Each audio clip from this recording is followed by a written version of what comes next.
Natural disasters, climate change, overcrowding, big problems demand even bigger solutions. It's a new era for engineering. We can build our way out of anything.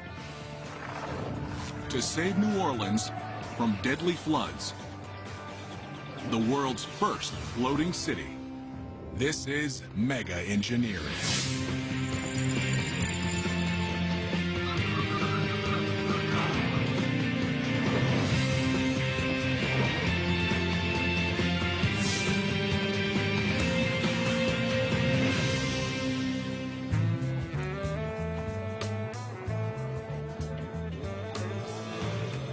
And it wouldn't be New Orleans if we didn't have a French Quarter. Here on New Bourbon Street, we've got one of the best ocean views in the city. Actually, it's all ocean views in this city.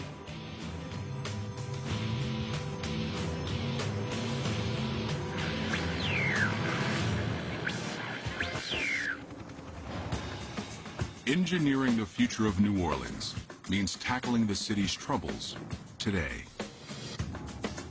This historic city, home of Dixieland jazz, beignets, and buskers, is under siege. Increasingly, fierce hurricanes threaten to drown this jewel of the South. Over 150 years ago, this was America's richest city. But in recent years, devastating floods have brought the Big Easy to its knees. Situated at the bottom of a giant bowl-shaped geological depression, New Orleans is surrounded on all sides by water. Lake Pontchartrain to the north, Lake Borgne to the east, and the mighty Mississippi to the south. Global warming is increasing the number and ferocity of storms. Water levels have risen nearly a foot. And all the while, the city's weight is causing it to sink slowly into the wet Louisiana soil at the rate of an inch a year. When Hurricane Katrina hit the city in 2005, the storm surge submerged 80% of New Orleans.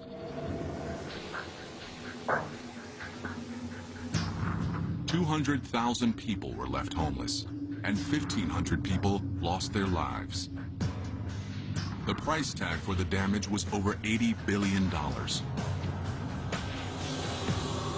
Nearly 4 years later, New Orleans is still picking up the pieces and trying to answer one burning question. Can the city be saved? Over 160,000 citizens who evacuated during Katrina have never returned. But what if this broken community could be rebuilt with a radical engineering solution that would place the city above the water forever? That's the hope among the owners of new houses like these who refuse to give up. Located in the lower 9th Ward, the worst hit part of the city, each house stands higher than Katrina's 8-foot floodline. Collins Foots is a New Orleans native of 40 years who is determined not to let another hurricane shake him. The way they build this house, it's supposed to can take 140 miles an hour wind. You got that storm-resistant glass on it, with a 2x4, whatever hit it, won't break it, you know? The main floor rests 8 feet above the ground, on piles driven 35 feet deep into the clay-like soil. This house, the way it's built, it'll be here for my great-grandchildren. Yes, indeed. This house is safe, as long as there is no storm worse than Katrina. But if the next storm brings waters higher than the last, even this house will be underwater. The next time the next one hits, those buildings will not survive because structurally they're the same buildings that blew apart in the first place. They're just new versions of the old system. No matter what we do to defy nature or to create a wall against it, there's no way we'll resist the forces of nature.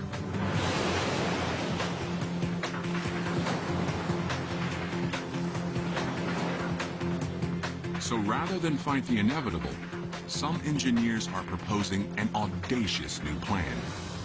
Float the entire city. By cutting the cord with land, homeowners will always remain high and dry.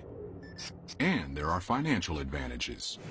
Collins Foot's house requires costly support piles driven deep into Louisiana's wet clay soil, as well as expensive storm-resistant glass and wood. Neither would be required in a new New Orleans, floating offshore from the old city, rising and falling with the water, no longer drowning beneath it. So in a way, we're asking nature, can we borrow the water and try this experiment with the hope that the conclusion of the experiment will make our relationship with nature that much better globally? It's not as crazy as it sounds. Technology has recently caught up to the idea. Advances in material science, nautical design, and maritime construction make a floating city possible. Can you build it? Yes, you can. Whatever it is, yes, you can build it. It's not a question of whether you can do it, it's a question of how you do it. For a floating New Orleans to succeed, it has to do one thing the old city couldn't. Survive a killer hurricane. To do that, designers will need to study Hurricane Katrina and the engineering failures that ensued. Until we learn the lessons from nature, we will continue to have buildings and environments that are devastated by natural disasters. And New Orleans is a perfect example of that.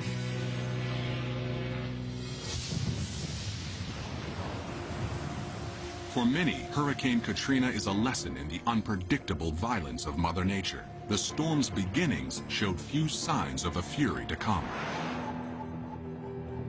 You know, Katrina grew from a disturbance that came across the tropics, and its first landfall was right across South Florida. And at the time, it really didn't look like much. The winds were barely at a Category 1 system.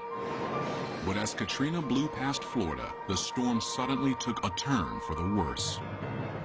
It entered into an area of the Gulf of Mexico, the hottest water throughout the tropics.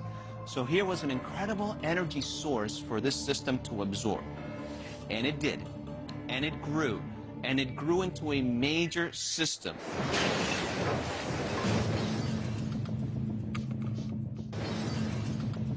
As the hurricane bore down on New Orleans, an evacuation call was made. Many fled, but others assumed the city's defenses, levees, flood walls, and canals would shield them as they had in previous storms. But this time was different. New Orleans could have survived Katrina's wind and rain, but it was Katrina's 30-foot-high storm surge that overwhelmed the city.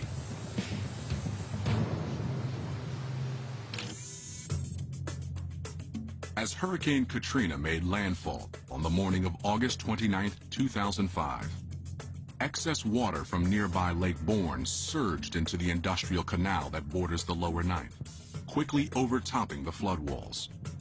At the same time, a 15-foot-high storm surge from Lake Pontchartrain drove up the 17th Street and London Avenue canals, flooding the city.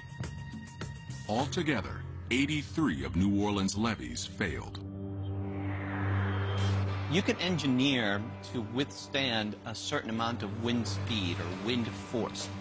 But the most difficult thing to try to protect against is storm surge. A wall of water anywhere between 10, 15, or 20 feet high.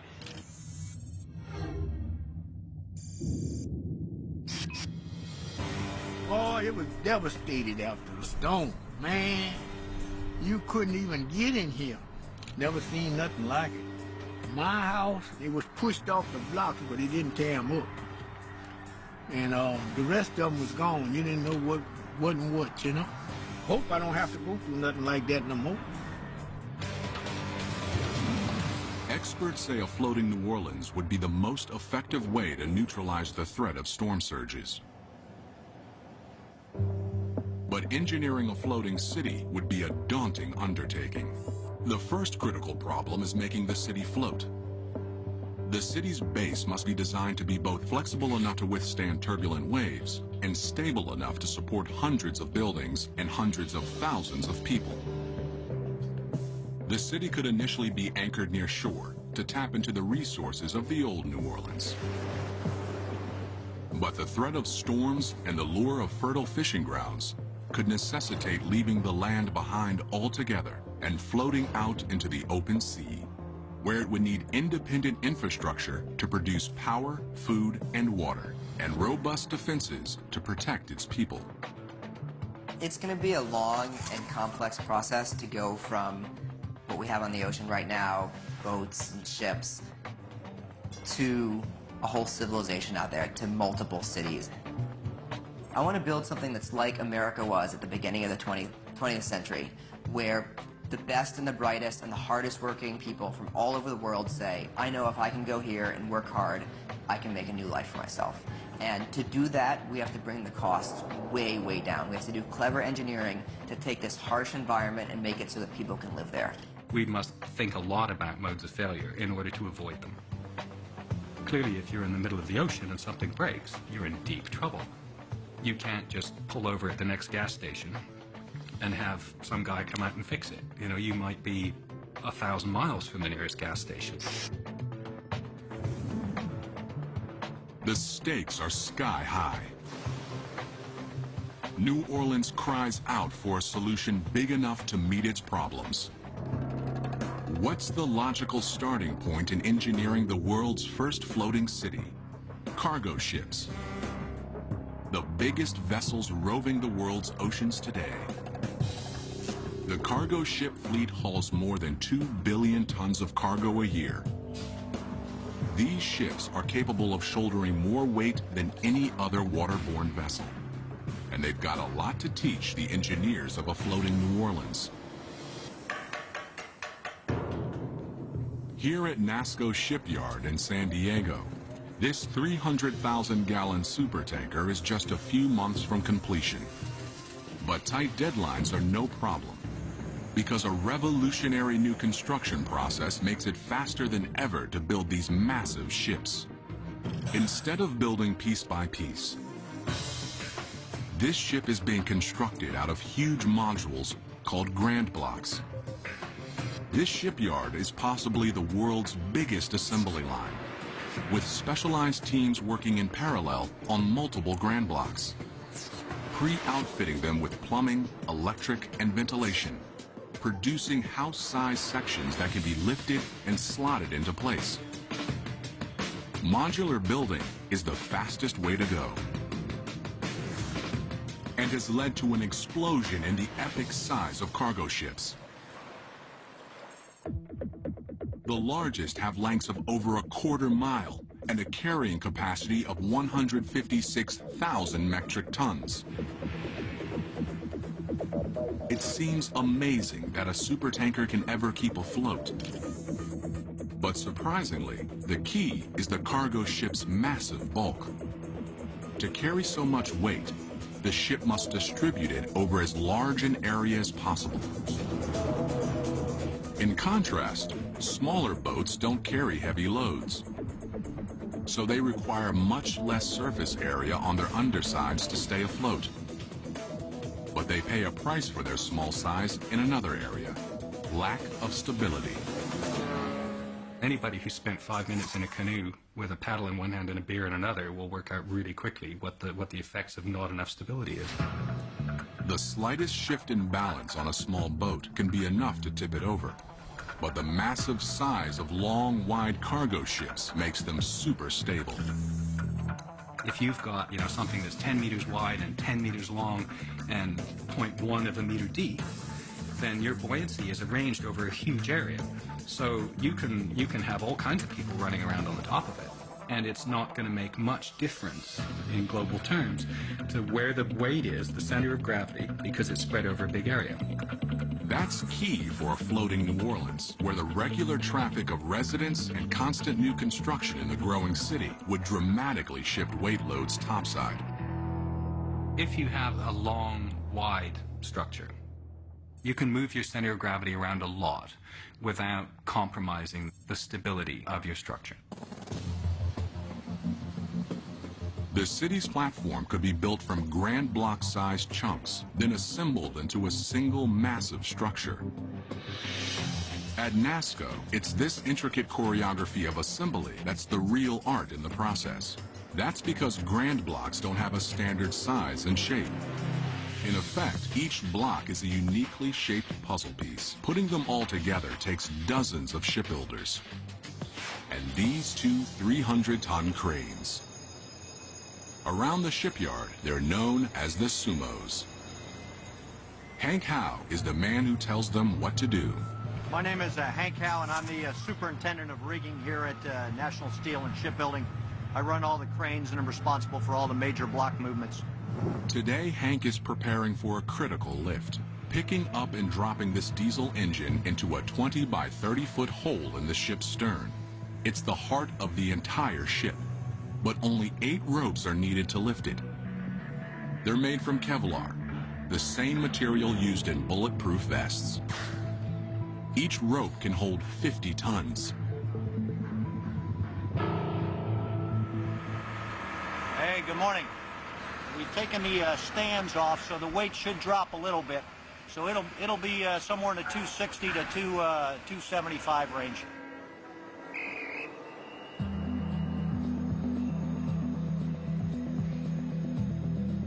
Hank has supervised over 700 grand block lifts in his career. He says each lift is a unique puzzle, since every block is shaped and outfitted differently than its neighbor. Once the block is in position above the ship, it's ready to be lowered into place. And as you can see, there's an awful lot of tight clearances and tolerances. And the number one thing we want to do is get it down safely and not cause any damage. Hank and his team work with the crane operator 17 stories above them, nudging the 280-ton engine back and forth by millimeters, finessing it into place. Finally, Hank gives the word, and the engine settles onto its mount. My boss, when I first started working here, they said that shipbuilding is the 3 Ds. It's dirty, dangerous, and it's demanding. And in this particular case, I want to make sure that we don't ever look back on it and say we should have done something differently, either because we hurt somebody or because we damaged something. So I've got one of my guys that has on his helmet, he says chess, not checkers. And that's what we're trying to do.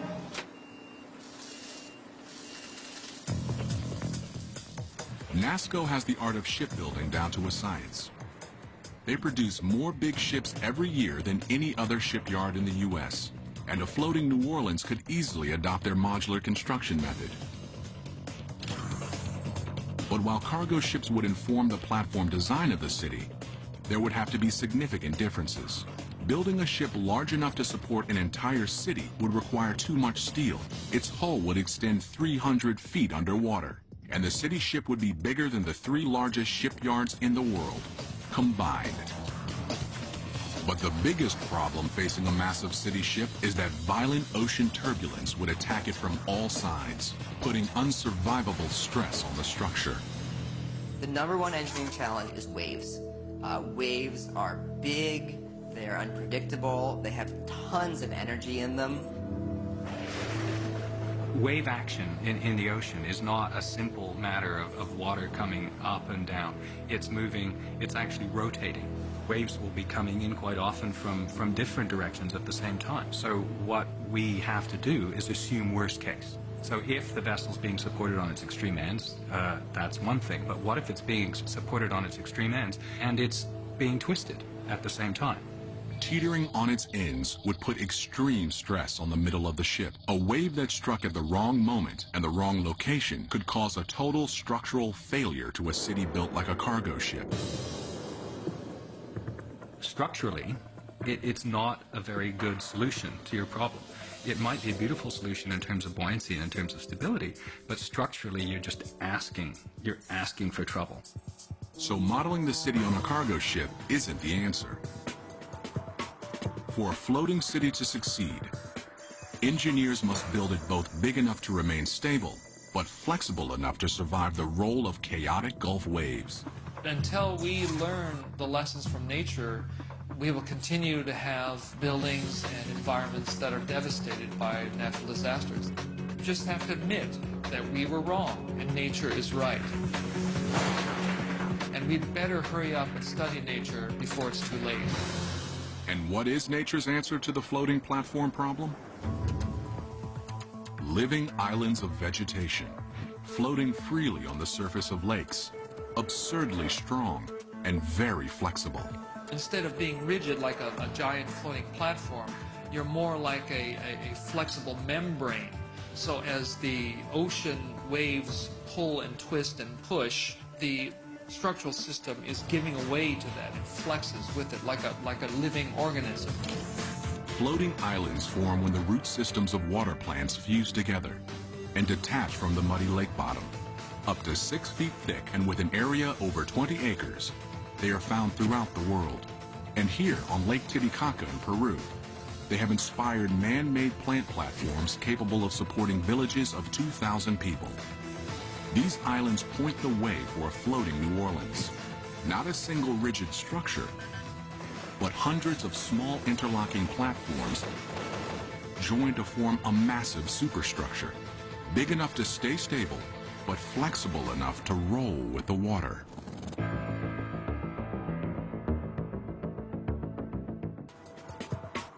For a floating city to succeed, engineers must build it both big enough to remain stable, but flexible enough to survive the roll of chaotic Gulf waves. You're not considering one monumental platform that then has to deal with whatever the nature and the sea is throwing at it. Now what we're talking about many smaller things that can be connected flexibly so that they can move up and down relative to each other, and if the big wave comes through, it allows the whole thing to move up and over the wave. And that's the secret. That's the way nature would create a giant structure like that. The same idea is getting traction in a country 5,000 miles away.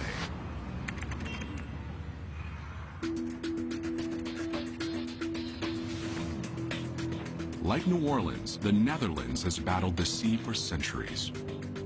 It lies below sea level and is protected by dikes, high flood walls similar to levees. But sea levels are rising, creating what the Dutch call new water. Expanding lakes on Amsterdam's edges that strangle growth and threaten to put the city underwater. This has led to a radical new solution. An increasing number of families are choosing not to avoid the water, but to move on top of it into houseboats.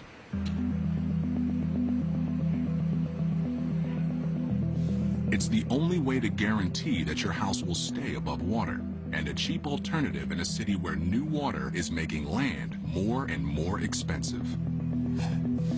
But houseboats aren't perfect. They're too small and lightweight to be truly stable. And if there's any turbulence at all, they are simply too risky. But some see the new water as an opportunity and are quietly leading an expansion into enemy territory. Ik woon hier in een land dat natuurlijk... It's not a passion, it's a way of life. I live in a country that's below sea level. It's one big waterfront over here. And I'm very driven by the fact that we only build here in one way, a static way, on land. And we have water all around us. So I'm trying to build in a new way, and that's on water.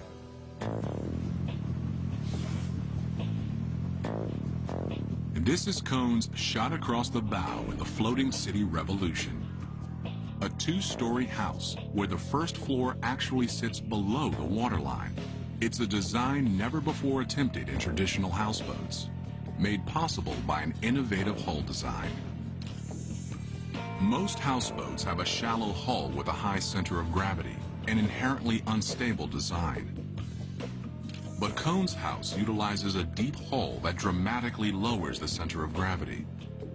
Additionally, a ring of dense concrete around the edge of the hull helps distribute the load across the entire floating house. It means the structure is much less sensitive to waves than a traditional houseboat would be, yet still moves up and down with minor fluctuations in water levels. In the new New Orleans, deeper platforms under taller buildings would stabilize them, and ringing platforms with concrete would neutralize the shifting weights of the working city above. For Cone, individual houses are only the beginning. Well, if you're talking about urban development, it's not only about housing. There's so many types of buildings you need to create a complete city, like hotels, churches. We don't only design these houses, but we try to design a complete toolbox of solutions that can be used to make a city on water. Cone is making his grand plans a reality. In a new floating suburb currently under construction, Rolf Peters is Cone's chief engineer. This development, for 300 houses in total, is the first and biggest development in floating houses in the world. So in this case, we have a lot of engineers and utility managers to have the best quality of floating houses, so we'll be ready for the future to have even bigger developments possible. Expansions like this are possible because the floating houses are cheaper to build than land-based houses. For one thing, they don't require driving piles 35 feet into the ground, like the raised houses in New Orleans. Als je hier in Nederland kijkt, building on water is much easier than building on land. Holland is just one big swamp. It means all the soil is very soft, and building here takes a lot of effort by making all these piles into the ground. And then, even after 10 years, your house can start to go a little bit out of balance. On water, you only have to build a floating foundation. And if you can build a foundation a little bit larger than a houseboat, then you have a very stable platform on which you can build just about any house you'd like. Houses can be built quickly indoors and then floated into place. Here at ABC Ark and Bow, just outside Amsterdam, 22 floating houses are under construction. Each house begins in one of the factory's 10 working bays, called dry docks. As the underwater concrete hull is finished, construction begins on the house above, essentially fusing house and platform, making them strong and inseparable. Once finished, the house is floated out of the factory and into place. At 4 months a house, within 5 years, all 300 houses in Amsterdam will be finished, and the efficiencies of this production model would be even more pronounced in New Orleans.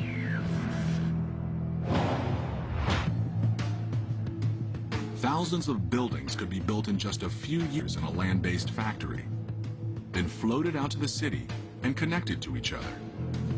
Standardized platforms fused with pre-built buildings mean the city would grow faster, expanding exponentially in all directions.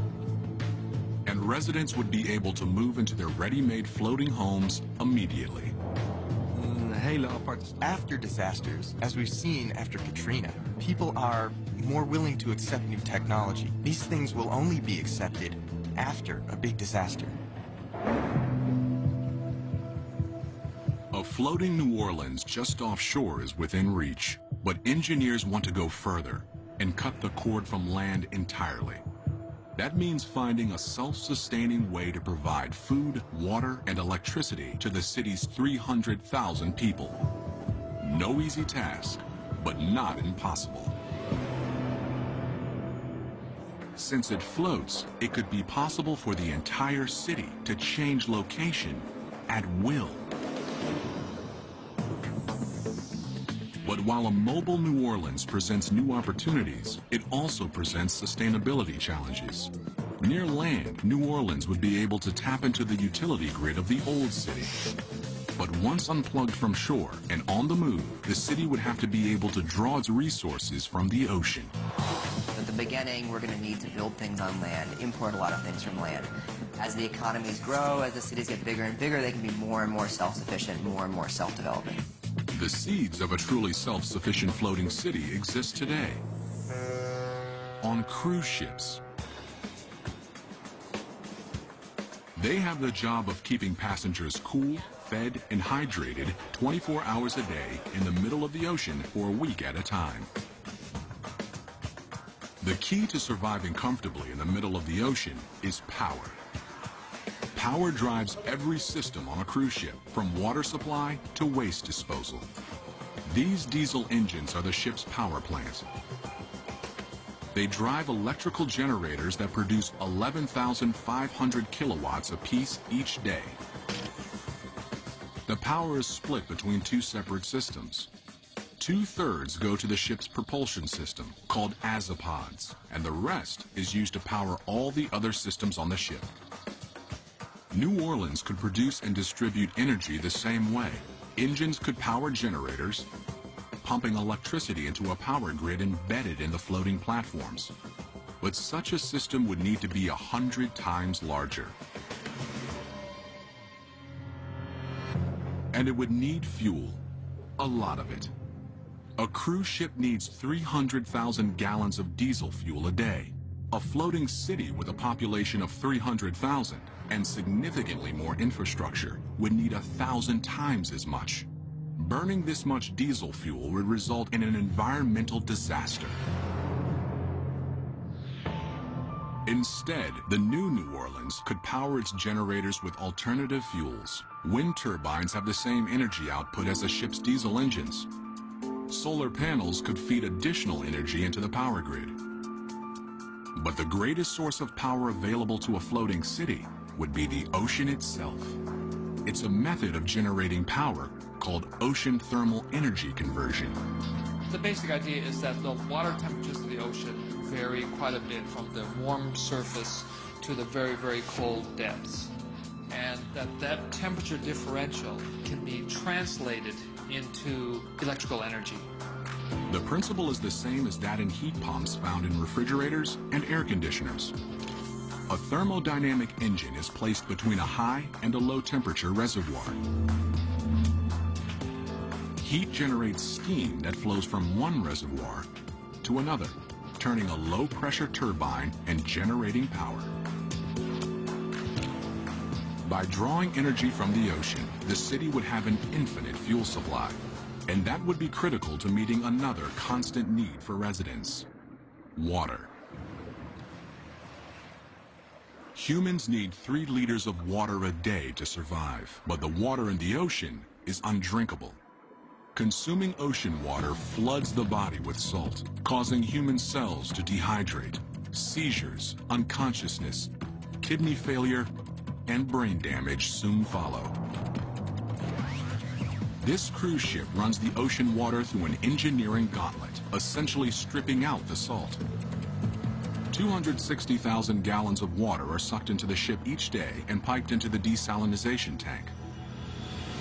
This filters the water, decreasing the salt content by 3,500%. But it also takes out essential minerals that the body needs. So a mineralizing machine puts them back in. Then the water is sterilized and stored in these 500,000-gallon tanks.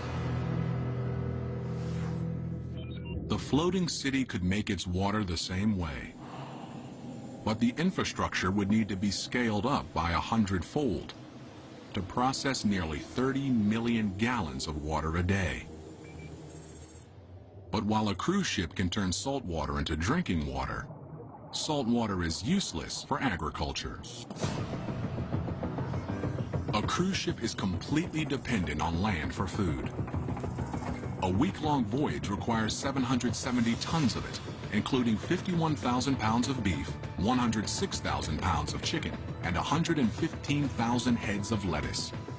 This land-to-ship supply chain is fine for short-duration journeys, but a floating city could conceivably need to be self-sufficient for much longer stretches of time. Unshackled from shore, the floating New Orleans would be free to mine a great new resource: the ocean itself. Fruits and vegetables genetically altered to thrive in salt water could be grown in rooftop gardens. New Orleans' fishing and shrimping community would flourish again in open waters far offshore. A mobile New Orleans could follow fish southward through the Gulf. I really do see the ocean as a place for freedom. Part of it is that it's the last unclaimed frontier. All land is claimed right now. Every rock above water at high tide is claimed because it extends fishing and oil rights for some country. So the ocean is really, as some people have said, the last free place on Earth. As the city moved away from shore, it would still need a means of resupplying essential goods. But the Gulf of Mexico is volatile, especially during the stormy summer months. And in emergencies, relying on supplies from slow-moving ships isn't ideal. If there's a weather situation that prevents supply ships from bringing in reinforcements or food and things like that, that can be a very difficult time for people on the water. The city would need a lifeline in tough times. And these could be the engineering answer New Orleans is looking for. These could be the engineering answer New Orleans is looking for.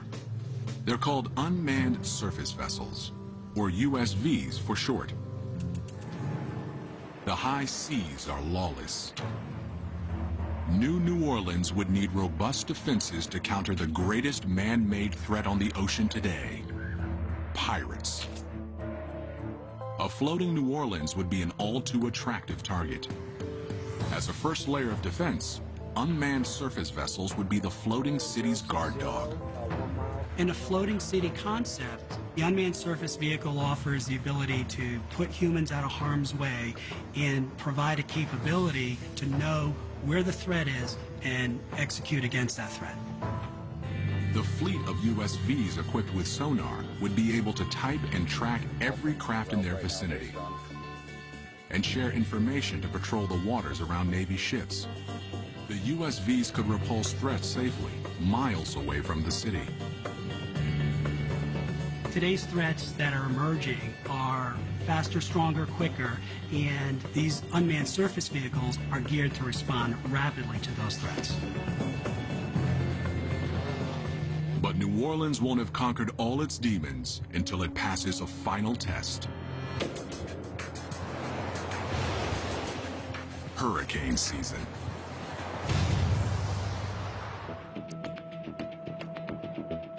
If New Orleans became a floating city, killer storms would test the ingenuity of its engineers and the faith of its residents, early and often.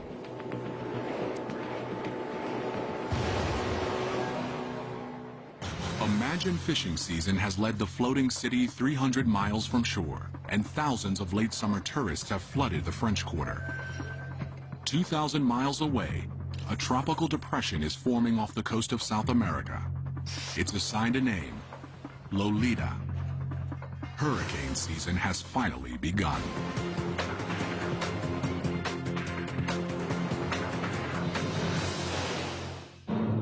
Now, typically, most systems happen throughout the Atlantic Ocean.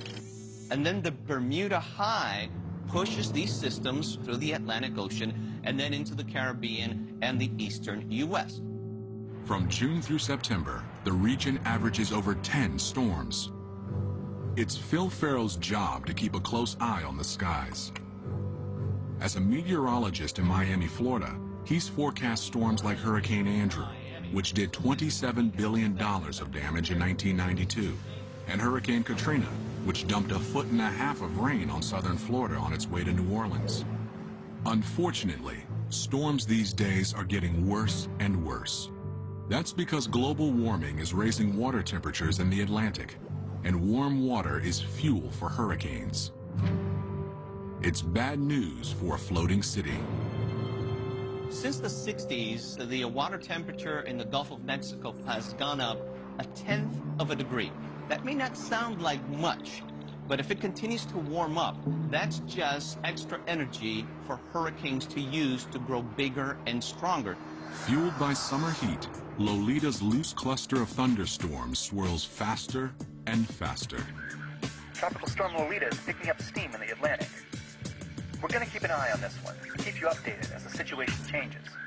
As Lolita pushes into the Gulf, it feeds on energy in the hot water currents beneath it. The thunderstorms churn faster, winds exceed 100 miles an hour, and waves tower more than 20 feet high. Tropical Storm Lolita is now a full-fledged hurricane, growing in power while Gulf Stream winds drive it straight into the path of the floating city. Hurricane Lolita is picking up intensity. This is going to be a big one. If you're out in the open water, you are on your own. The waves coming at you getting bigger and stronger, and it's a destructive wall of water. How do you engineer against that? It's a very difficult thing. But the new city is engineered to ride out such storms. To a point, the storm surge rolls under the city's modular platforms instead of crashing over them. And wind damage is minimal because of the city's low-profile skyline. But while its defenses are adequate for a relatively minor Category 1 or even Category 2 storm, more powerful hurricanes are a different story.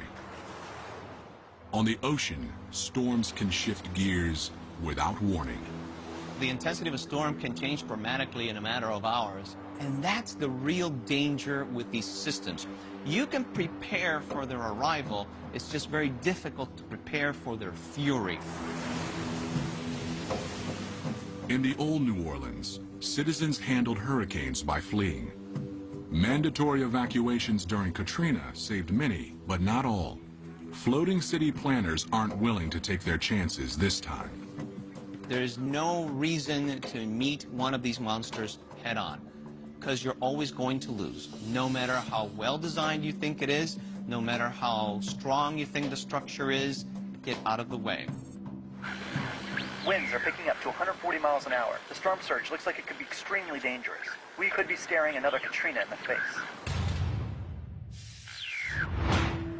Evacuating 300,000 people via rescue ships or unmanned surface vessels would be unrealistic in the middle of stormy seas. And even if it could be done, there might be no land close enough to evacuate to. Some have proposed another solution.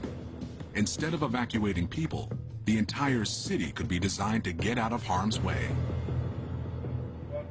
It could be done with the help of a state-of-the-art propulsion technology called the Azipod.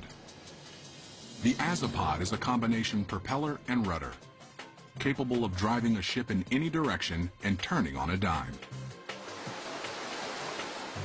An array of Azipods could be installed underneath the floating city, giving it maximum propulsion power and total freedom in any direction. But when facing a deadly Category 5 bearing down at 25 miles an hour, the city would have to move fast. Lolita's getting too big. The city's tall, heavy downtown modules could potentially be too cumbersome to move quickly. But downtown could be evacuated into residential modules that scattered before the storm.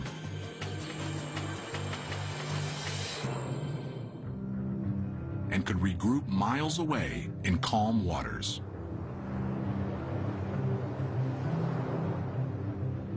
It's a project many say is impossible, even reckless. But a new New Orleans is not only possible, it may be essential. It's creating a experimental stage where we can take the most sensible technologies we have today and the most sensible social structures and say, okay, let's try this. A new New Orleans would be a beacon, drawing a scattered community back together and letting the proud city float above its troubles once and for all.